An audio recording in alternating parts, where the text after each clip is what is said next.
Hello everyone. Today I would like to talk about psilocybin enlightenment. I don't believe that it's required to involve psilocybin on one's path to enlightenment. And I think defining what enlightenment is also is important. To me, enlightenment is liberation. So the Buddha came upon the thought of the middle way. And liberation to me is getting to a point in your life where you've defined your hill. So you realize what you actually need if you were to live a comfortable life. And you understand, you really define the difference between your needs and your wants. So to sum that up very quickly, to me, enlightenment is when you've reached a certain point in your life that you no longer find it just as critical or as anxiety inducing as it tends to be when you actually are heavily immersed in it. So there's actually a quote, I got it from Alan Watts, and it's right here actually. So it's, a Buddha is someone who has awakened, who has discovered the truth behind it all, and who realizes in their unconscious depths that they have been creating it all. And then you decide to come back to the world as well. So you realized that reality, and also up there, Einstein's quote, reality is an illusion, albeit a persistent one. So if you can come to realize that life is not critical and it's more poetic, perhaps mystical. I'm definitely someone who's into mysticism. So if you take something like psilocybin, because at least during my experience, everything seemed more quantum physics related, like quantum entanglement, where you have multiple paths that can occur at any moment. Like, let me give a quick, for example. I was planning on going this weekend to a retreat that my friend had invited me on. And right when he invited me, considering we don't talk too often, and I know that he's into mysticism and the exact same things that I'm into, I was quite intrigued. I was interested. I was like, oh, this would be actually a great idea. And I feel like there's a reason for me to go there. I call something the current. So I just kind of listen to the current of my life, and when something seems quite obvious to do or to involve myself within, I try to focus on it and make sure that I'm not just dismissing it out of laziness or out of my old self being immersed in what life can cause you to believe it's about. Like, I just, if I feel something, I try to feel it out and try to remind myself and not just like push it away, because it's so easy to prioritize the menial. And there's actually a quote that I came across yesterday that explains that actually a lot better, which I shared with myself. I'll actually explain that in the future, but basically anything I find, I send to myself. I know people might do that, but I just have became a little bit manic about it almost, and it's doing quite well considering I am writing a book for my own purposes, a compendium they call it. But so this is a quote that I came across yesterday, which I adore tremendously. The secret to doing good research, and I took research and good, so good research as meaning something like, for me, enlightenment, for example, is always to be a little underemployed. You waste your years by not being able to waste hours, and I added this, with yourself. So yeah, like it's so hard to prioritize um,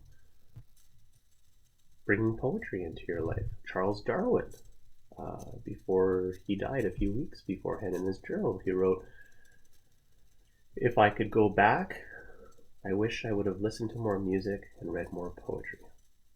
So, scientific mind that most people would think would be dull and unemotional, perhaps, and he's admitting that he knows what life deep down is about.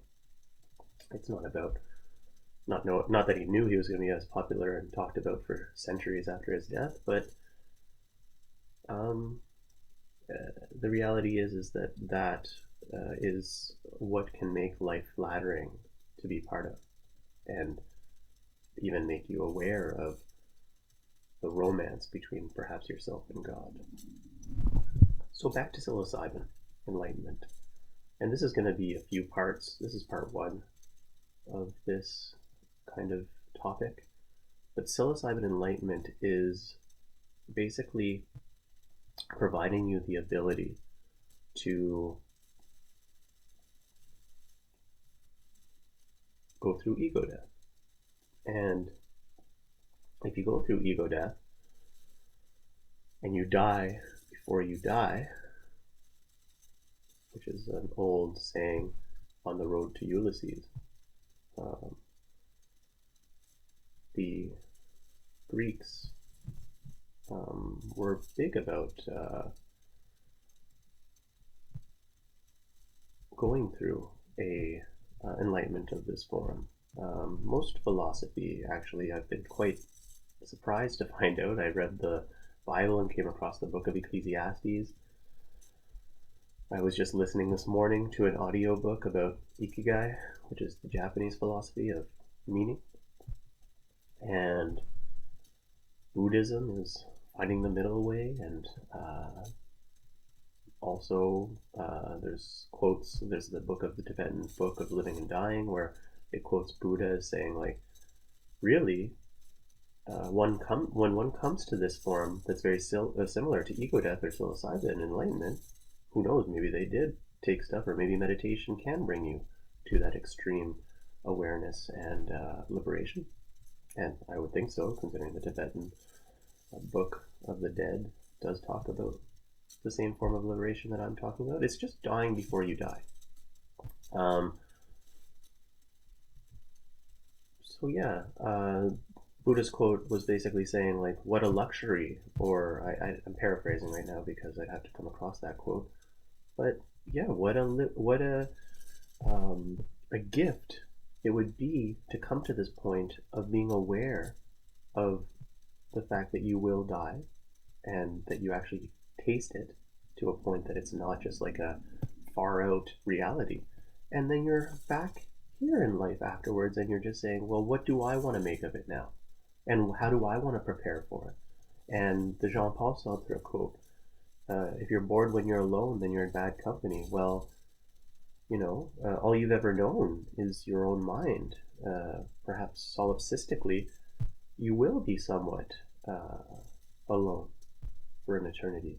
Or this is your journey. Who knows how many times you'll be reincarnated? And who knows how many times you will be mainly only to do with you. Like the Tibetan Book of the Dead talks about these projections, right? So, and when I say projections, I mean like everything other than you is a projection. And it confuses you, and it deludes you, and it immerses you in this reality that's not meant to be lived perhaps the way we live it. I came across a priest yesterday, father, on YouTube, amazing explanations of heaven and hell and purgatory, and he really emphasizes, which even Buddhism does in many people, like, you have the ability to do the work during this life to not bring yourself completely dirty into your afterlife. And I can go on and on about this. Like Jesus talks about it, about a rich man can't get through the eye of a needle. It's like a rich man trying to get through the eye of a needle. It's not possible. Um, and that was a paraphrase also. It was involving a camel, but the big idea is like a rich man. It's like a camel trying to get through the eye of a needle. A rich man trying to get into heaven can't because he's so attached. Or the one thing that psilocybin enlightenment really does provide is it lets you look back and it lets you see that huge bag of attachments. Like bad thoughts are like Velcro for some reason. Like think about it. How often do you go back to good thoughts without just this little smirk for a second? A bad thought, you focus hours on it until you get better at meditation and catch yourself and say, "Oh, I caught myself. Do I really want to be thinking about this right now? No. It's obviously important and it's something I do need to come to terms with, but not at this moment." But yeah, that's psilocybin enlightenment in a few quick, uh, thrown together explanations because I just felt like making this video, and I look forward to explaining more and more about psilocybin enlightenment because I think people need to hear more about it, and I look forward to sharing more about it and perhaps expanding into a community.